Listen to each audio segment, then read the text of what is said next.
Shalom, this is Avraham Shira from Nar Shalom. Welcome to our Friday talk.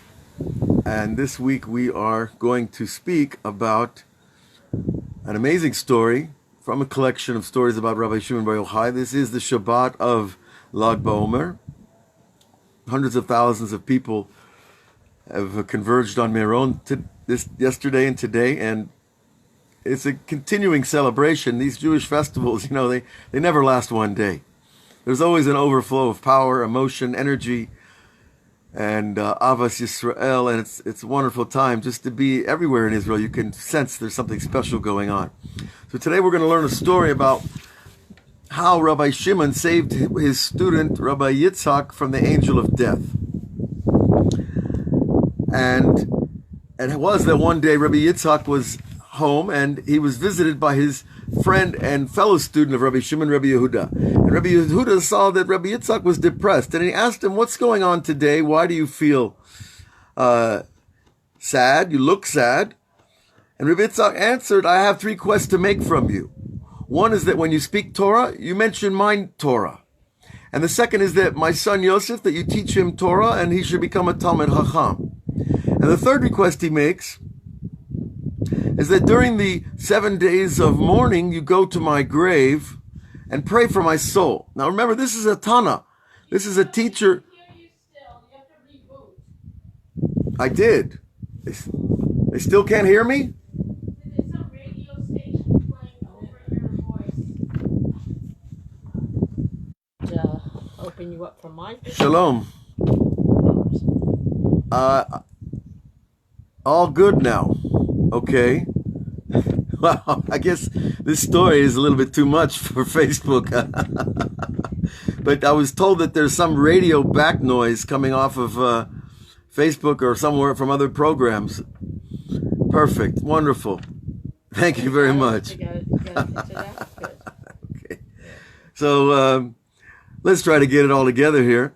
So Rabbi Yitzhak, the student Rabbi Shimon, had told his friend Rabbi Yehuda, "Do 3 things for me. Mention my Torah when you're speaking Torah. Teach my son Torah, that he should be a Talmid Chacham, and come to my grave during the 7 days of mourning and pray for me." So we see that these great rabbis, they still had the fear of death and the fear of what was going to happen to them afterwards, which should give us a little bit more comfort that those of us who've not reached the level of a Tana, HaKadosh, etc., that we still to feel fear of such an awesome thing as death, and the angel who performs the job of removing the soul from the body is something to be considered. Okay, so after all of this, he asked him, "How do you know it's your time to leave?" And he said, "Well, when I daven the Amidah and during Shomea Tefillah, I don't see my shadow when I used to see my shadow." So that old idea is not such an old idea, the Hollywood idea, "I don't see my shadow." It's coming from the highest holy places of the Zohar. The second thing he says is he's a sign that before a person, when a person davens and he sees his soul at night, usually the soul is shining, and that's a sign that the soul is alive and well. And if the soul is dark in your prayers or meditations, that's not a good sign. That's another sign that death is approaching. And the third thing, he also told him that Rebbe Shimon asked him later, they went to visit Rebbe Shimon bar Yochai, of course, and Rebbe Shimon asked if he had seen his father who had already passed away. Because that's another sign that a person is leaving this world, is if a person's dead parents visit them. So these 3 things that we shouldn't know from them until the right time, after 120, they're all happening to Rebbe Yitzhak, and he's basically terrified. And he says, "Don't leave me alone all this day." Okay. And then at Rebbe Shimon's, Rebbe Shimon saw the angel of death dancing around Rebbe Yitzhak, and so he declared that he leaves, and only the people that are allowed in my house can come in my house, and those who are not allowed in my house should leave. And then he appointed Rebbe Elazar, his son, to stand guard at the door and to not allow anybody to enter, and to make them swear that they should not enter. Okay. With all of that said, because that's what we had covered before we were hacked, as they say, some way or another. Rebbe Shimon got up and said, Ribbono Shel Olam, Rebbe Yitzchak miyuda'enuhu. Rebbe Yitzchak is one of the well-known, important people here. And he is one of the 7 eyes of the Idra. The Rebbe Shimon called his students the eyes of the gathering, which is a very fascinating name to give a group of your students. And there's a lot that we can say about that. We know that the eye is the most sensitive sense that we have, but it's also a metaphor for spiritual vision. And when a person's spiritual eyes are opened, he sees things that nobody else sees. And of course, that seems rather enticing to spiritual people, but it's not necessarily so, that you might see things that you don't want to see. And also, it implies that you have to have responsibility for what you say, because you can't just say everything you see. You might cause problems and hurt people's feelings and terrify them. So anyways, Rebbe Shimon is praying before God and giving Rebbe Yitzchak these praises before Hashem.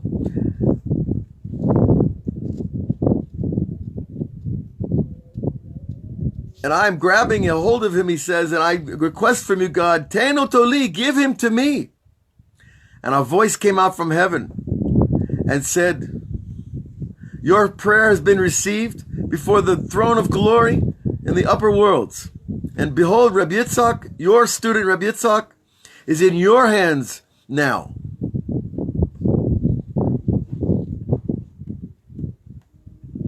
And so you will bring him up to the upper worlds to rest on your throne in the upper worlds. And Rebbe Shimon said, certainly I'm going to bring Rebbe Yitzchak with me up to the upper worlds when I go up there. And I will do it on the day that I die. So this is an interesting deal Rebbe Shimon just made with heaven, that he saved him from dying at the moment, and he will take him up when he's going to die. But of course, when is that going to be? So while they were speaking, Rabbi Elazar, who was sitting at the entrance to the house, he heard the Malach HaMavet saying, the din is not being performed in the house of Rebbe Shimon. This is the Malach HaMavet's job always. He's one of these people that see everything black and white. There's no gray by him. There was a decree, Rebbe Yitzchak's supposed to die, I'm here to do my job, and no one's going to change the rules of the game. Of course, the tzaddik does change the rules of the game. I think we've all had some experiences with bureaucrats that kind of think like this, that the rules are just black and white. Well, anyways, they get it from somewhere. This is where it's coming from. The Malach HaMavet himself says, the din has not been filled. Nistakel Rebbe Shimon Rebbe Yitzchak, and Rebbe Shimon looked at him, and he saw that Rebbe Yitzchak was turning white, and he was trembling with fear. And Rebbe Shimon called out to his son, who was still sitting by the door, son, come to me, and take a hold of Rebbe Yitzchak, and calm him down. So Rebbe Eliezer came to Rebbe Yitzchak to calm him down. And Rebbe Shimon had already turned around and was learning Torah. Okay. So this is kind of a tense moment. What's going on?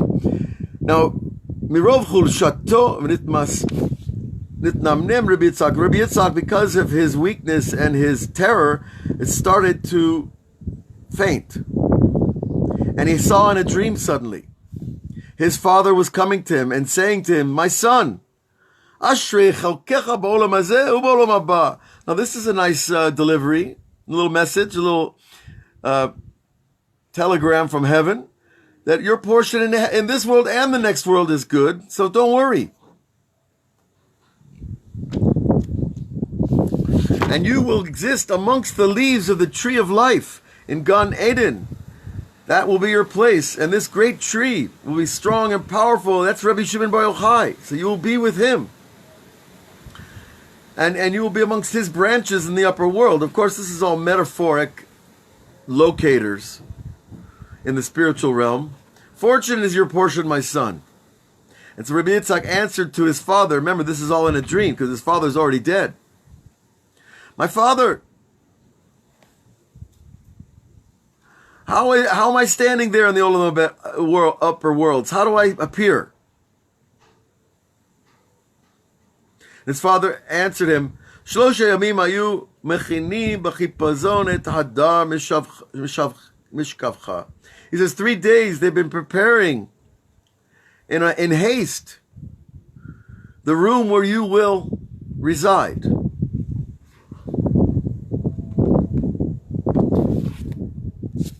And in your room there will be 4 windows, and those 4 windows will be open to the 4 directions of the world. Now, of course, in heaven there are no directions. There's only direction in relation to one facing one way or another, which is the same in the physical, but no, remember in heaven it's a non-physical plane. So direction is not the same as it is here. In heaven, I'll tell you, the direction is measured between your closeness to good or evil, and your closeness to Torah or not. Those are the parameters of measuring direction in heaven, not up and down, north and south, east and west, and all that. But nonetheless, he's being told you're going to have a beautiful room in heaven, and you'll be able to see in the 4 directions, which could also mean into the past and into the future and into the present. And I saw in your room and your place in the upper world, and I was very happy. Fortunate are you, my son, he repeats again. However, I was worried about your little child. He has not grown up to enter school, to start learning Torah. And you haven't merited yet to teach him Torah.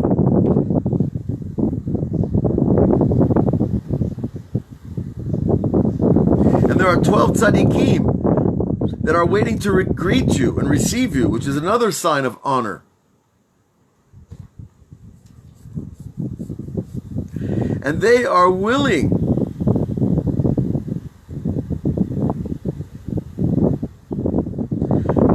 to die for you, Rebbe Yitzchak.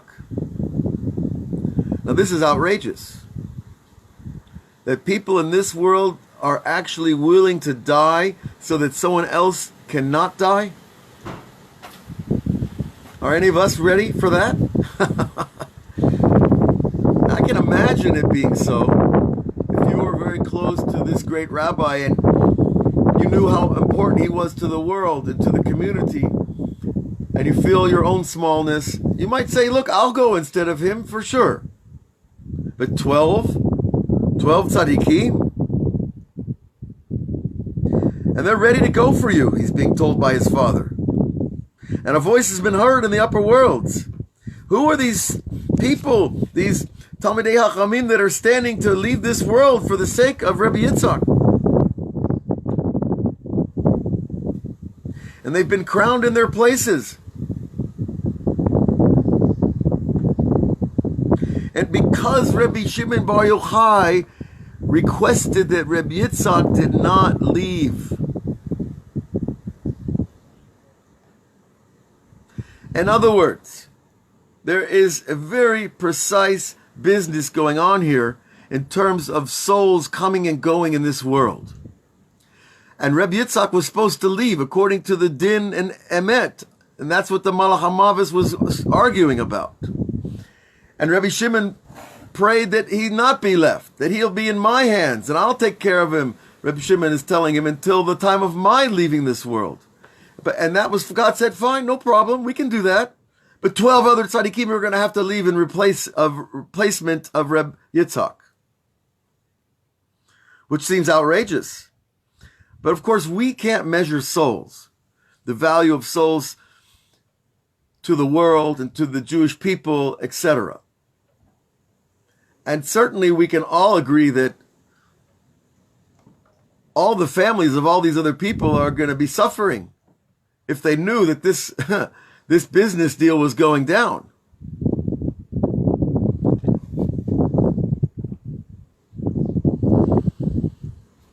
So you see, Rebbe Shimon is taking on a huge responsibility. So you think it's a great thing that God hears your prayers, but you better make sure you know what you're asking for and what it might cause, because God might answer your prayers. And then a lot of other things are going to happen that are going to spin off from that.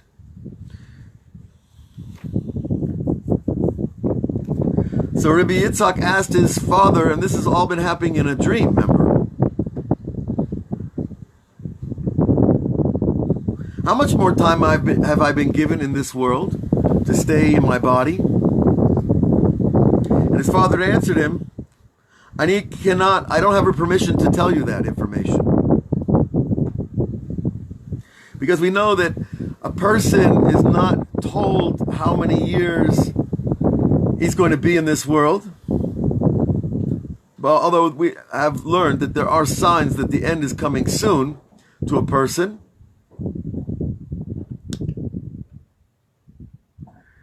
However, Bekiba Simcha Gedola Shel Rebbe Shimon B'Yom Petirato Sham Tieh Yachad Imo V'Ata Ta'aroch L'Shulchano.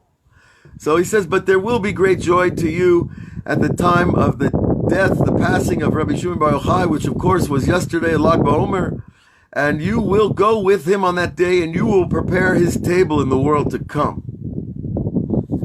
So it must have been that Rebbe Yitzhak had done that a few times in this world as well.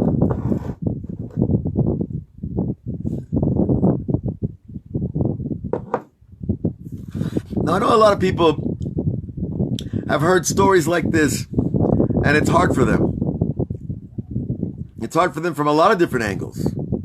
Why should some people die for other people? Why should one person get to stay in the world longer than another? And we know that Hiskiyahu HaMelech prayed when Yeshayahu Navi came to Hiskiyahu HaMelech and told him, you're going to die.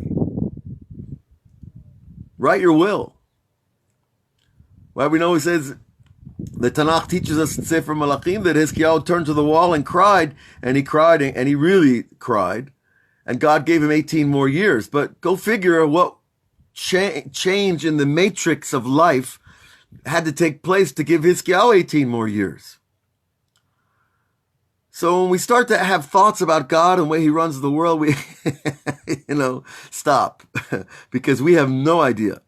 We have no grasp or ability to really even just to think about it. The equations of comings and goings of souls in this world, it's really beyond us. But that's okay.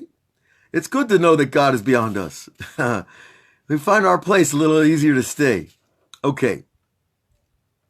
So we have a little bit left in this amazing story. So at the end of this dream vision that Rebbe Yitzhak saw, he woke up. And by the way, this is another interesting thing. When you go to the Yeshiva Mekubalim, and there are several in Jerusalem, sometimes you'll see old men sitting there and they look like they're sleeping. But guess what? They might not be sleeping.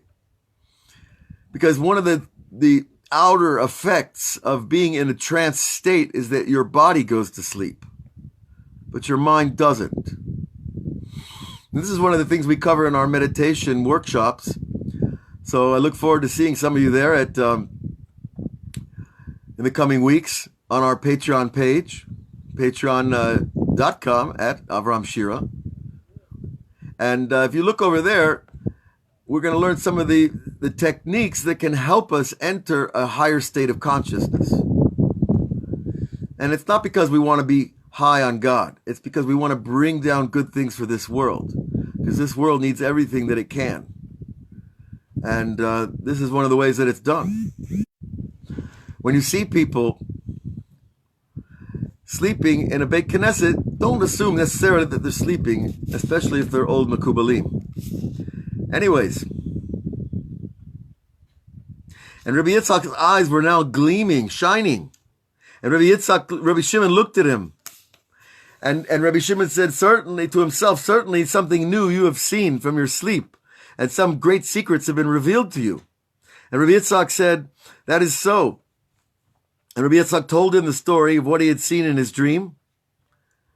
And at the end of the story, of the conversation he had with his father and all that he had seen, Rebbe Yitzhak lie down on the floor before the feet of Rebbe Shimon in a gesture of gratitude, of great gratitude and thanks that Rebbe Shimon had given him more life to live.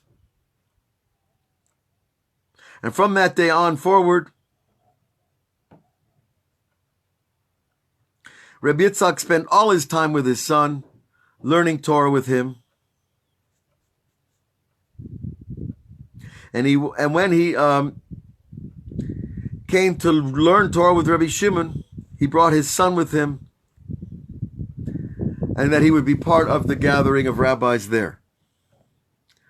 So, it's a wonderful story, and it teaches us a lot of things about the customs of the rabbis and the values that they had. What was number one and what was number two. And I hope all of us can receive from these ideas and understand that part of spiritual change is changing our priorities. That what used to seem important is less important. And what seemed to be less important or inaccessible or far beyond our understanding is actually most important. And that we should spend as much time as we can learning and praying with our children and our families.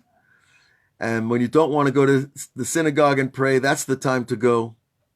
And when you don't want to talk to God, that's the time to talk to Him. Because those little efforts, those little shifts that we make in our consciousness and in our speech, in our actions, we're turning the negative power and making it positive instantly. And I think everyone who practices these things will see immediately the changes in themselves and in their lives around them. And today is Friday, Erev Shabbat, Rebbe Shimon. And open up a Zohar. They have Zohars in English and Zohars in Hebrew and Zohars in Spanish. There's no end to these beautiful stories that have been passed down to us. And you can see why they've been passed down to us. Because the actions of the tzaddikim, the stories of the tzaddikim, they are called in Kabbalah the Maaseh Merkava, the works of the chariot, the works of the way the human soul rises up to the upper worlds and comes back down. So I hope to see you again next week, and God bless all of you, and have a great Shabbat. And we will look forward to also seeing you on our Patreon page. God bless. Shabbat Shalom.